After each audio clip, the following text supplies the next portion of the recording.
नमस्कार दोस्तों, आज हम देखेंगे एनटीपीसी एग्जाम में पूछे गए कुछ महत्वपूर्ण प्रश्न। आइए देखते हैं पहला क्वेश्चन। 1600 के 12% में क्या जोड़ा जाए कि योग जो है 2500 के 10% के बराबर हो जाए।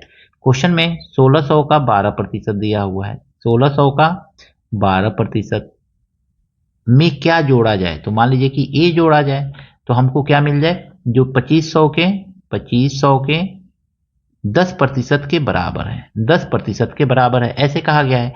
ए को हम आगे यहीं पे रहने देंगे, इसको आगे भेज लेंगे। तो ए इक्वल टू हमको क्या मिल जाएगा यहाँ पे, तो 2500 का 10%, यानी कि प्रतिशत हटाने के लिए हम क्या करेंगे, गुणे 10/100 लिखेंगे। सॉरी, 10/100 है तो 10/100 और माइनस ये आगे जाएगा तो 1600 अब मल्टीप्लाई 12/100 लिख लेंगे। ऐसे ही तो करेंगे ना, 2 जीरो से 2 जीरो कैंसिल, 2 जीरो से 2 जीरो कैंसिल, कितना आ जाएगा ये 25, 250 आएगा ये 250 और माइनस 12 छक्के 72, 7 12 कने 12 और 7 19, 192। 250 में से 192 को माइनस कर दीजिए। अब आपको मिल जाएगा यहाँ पे आंसर 8, 14 में से 9 गया 5, यानी 58 जो है आंसर है। ए का वैल्यू कितना आ गया 58, वह संख्या क्या है 58, ऑप्शन नंबर बी। इस प्रश्न में कहा गया है यदि 960 का, लिख लेंगे यहाँ पे 960 का 10%, 10%, 10/100 लिख ले रहे हैं। 10% का मतलब 10/100 माइनस 400 का x%, x/100 लिख लेंगे, x/100 इज इक्वल टू 160 का 5% हो, मतलब इसके बराबर है। ठीक है, तो पूछ रहा है कि x का मान कितना है। एक दो जीरो से एक दो जीरो काट देंगे, एक दो जीरो से एक दो जीरो काट देंगे। यहाँ पे हमको क्या मिल, यहाँ पे भी काट देंगे, एक जीरो से एक जीरो कट जाएगा, 5 दूनी 10 हो जाएगा और 2 अठे 16 हो जाएगा, 8 आ गया। अब यहाँ पे देखेंगे ना, 4x को यहीं आगे लेके चले जाएंगे, इधर से 8 को इधर लेके, और ये 96 है तो लिखेंगे 96 minus 8 is equal to 4x। अब 96 में से 8 माइनस कर दीजिए तो 8 88 हो जाएगा बराबर 4x। आपको यही तो मिलेगा ना 4x। 4 से इसको कट कर लेंगे, 4 दूनी 8, 4 दूनी 8, 4 दूनी 8, 4 दूनी 8, तो x का मान कितना मिल गया दोस्तों, 22 मिल गया। ऑप्शन नंबर, ऑप्शन में गलती से 20 लिख दिया गया है, ये 22 है, तो ऑप्शन नंबर डी जो है इसका सही है। अगला क्वेश्चन है, एक संख्या के 35% की कमी से यह संख्या 325 हो जाता है।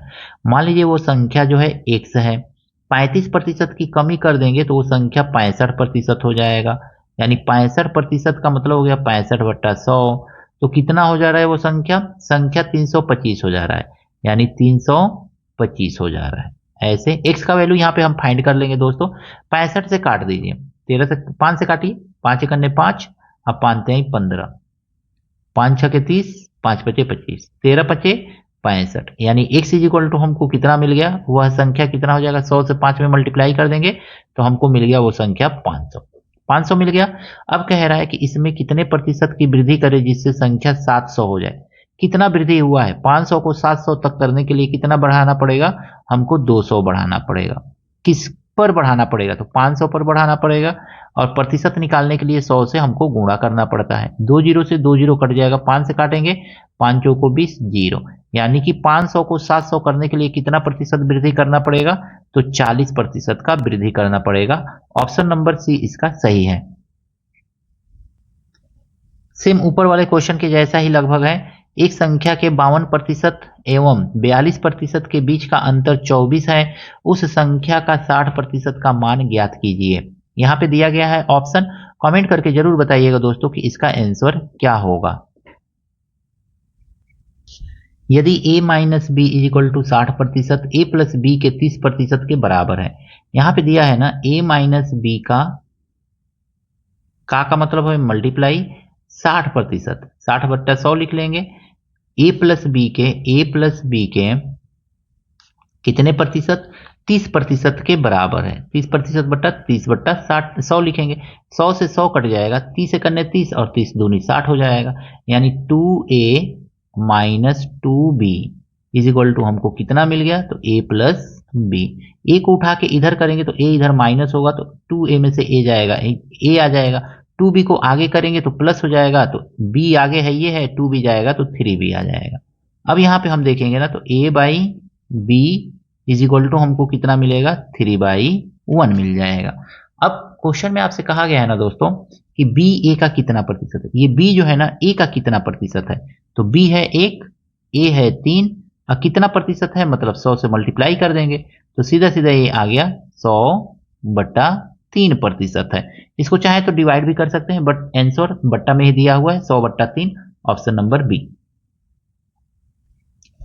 ए का 20%, ए का 20% मल्टीप्लाई 20%, 20/100 लिखेंगे by 100 is equal to B के 25%, बी के 25% के बराबर, b/25% मतलब 100 लिख लेंगे जी, 100 से 100 कैंसिल हो जाएगा, 5 को 20 और 5 बचे 25, यानी a बाई बी हमको कितना मिल गया यहाँ पे, तो a by B is equal to मिल गया हमको 5/4, यही तो मिला ना, a का वैल्यू 5 है तो b का वैल्यू 4 है, यानी a 5 को रिप्रेजेंट कर रहा है तो b 4 को रिप्रेजेंट कर रहा है। अब कह रहा है a का 40% b के कितने प्रतिशत के बराबर है, तो हम लिख लेंगे a का 40%, यानी 5 का 40% जो है, 40% जो है b के कितने प्रतिशत के बराबर है, तो b का वैल्यू कितना है 4, 4 के कितने प्रतिशत के बराबर है, x/100, प्रतिशत का मतलब x/100 और यहाँ पे भी 40% का मतलब 40/100, ये तो लिखेंगे प्रतिशत हटाने के लिए। परसेंटेज 100 से 100 कट जाएगा, 4 के टेबल से ये कटेगा, 4 कने 4, 4 में 10 बचे 50, तो x का वैल्यू कितना आ गया, x बराबर 50% के बराबर है। ऑप्शन नंबर बी इसका सही है दोस्तों।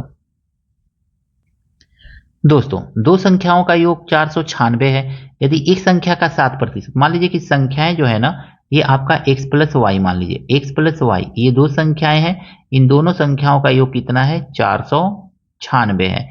अब आपसे क्वेश्चन में कह रहा है ना कि एक संख्या का 7%, x का 7% जो है दूसरी संख्या के 9% के बराबर है, तो x/y रेशियो देखेंगे तो x का 7% जो है y के 9% के बराबर है, तो इनका रेशियो जो होगा 9/7 आ जाएगा, इतना आ जाएगा। अब कह रहा है बराबर बड़ी संख्या ज्ञात की, x का वैल्यू हम 9x मान लेंगे, यानी कि x का वैल्यू यम में मान लेंगे, सॉरी, तो 9m और इसको मान लेंगे 7m, यानी कि 9m और प्लस 7m, ठीक है, 9m बराबर 7m कितना है 496 है, 496 है, 9 7 कितना हो जाएगा 16 हो जाएगा, 16m बराबर कितना हो गया आपका 496। ये रेशियो में है ना तो इसको हमने यम मान लिया है, मतलब x को, x 9 को रिप्रेजेंट कर रहा है तो इसको हमने 9m मान लिया है x का वैल्यू, y जो है 7 को रिप्रेजेंट कर रहा है तो इसको हमने 7m मान लिया है, ठीक है, समझ में आया, x का वैल्यू 9m रख दिया, y का वैल्यू 7m। 16 से काटेंगे 16 3 48, 16 कन्ने 16, तो यम बराबर कितना आ गया दोस्तों 31 आ गया। अब आपसे पूछा जा रहा है बड़ी संख्या, तो बड़ी संख्या 9m है ना, तो यहाँ पे लिखेंगे 9m, 9m मतलब 9 गुणे 31, और 9 से 31 में गुणा करेंगे कितना आएगा, 9 एकने 9 और 9 3 27, तो कितना आ गया 279। बड़ी संख्या जो है 279 है, छोटी संख्या पूछा रहता तो 7m करते, 7 गुणे 31 कर देते, बड़ी संख्या पूछ रहा है तो 279 होगा, ऑप्शन नंबर बी जो है इसका सही है दोस्तों। दोस्तों एक क्वेश्चन दिया गया है यहाँ पे, दो संख्याओं का योग और अंतर क्रमशः 20 और 4 है, बड़ी संख्या है 10 है 12 है 8 है 16 है, कमेंट करके बताइएगा दोस्तों कि इसका आंसर क्या है। आशा करता हूं ये सभी प्रश्न आपको अच्छी तरह से समझ में आए होंगे। अब वीडियो अच्छा लगा है दोस्तों के साथ शेयर कीजिएगा, लाइक कीजिएगा, चैनल पर नए हैं तो आपसे हाथ जोड़ करके निवेदन है चैनल को सब्सक्राइब जरूर कीजिएगा। मिलते हैं नेक्स्ट वीडियो में दोस्तों नए प्रश्नों के साथ। Thank you, best of luck.